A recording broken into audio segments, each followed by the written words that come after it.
một cái công ty taxi ở đây, Lado Taxi á các bạn.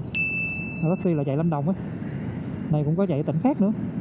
Tiện thể cho tôi quảng cáo luôn, tôi bán lớp cho Lado nha các bạn. Lớp xe VinFast chỉ từ 1 triệu đồng nếu các bạn lấy sỉ nha. VF5 E34 5 lớp limousine nha các bạn.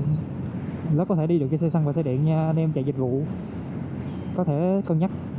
Chỉ với 1 triệu đồng cho 60.000 km, nghe nó hấp dẫn của các bạn.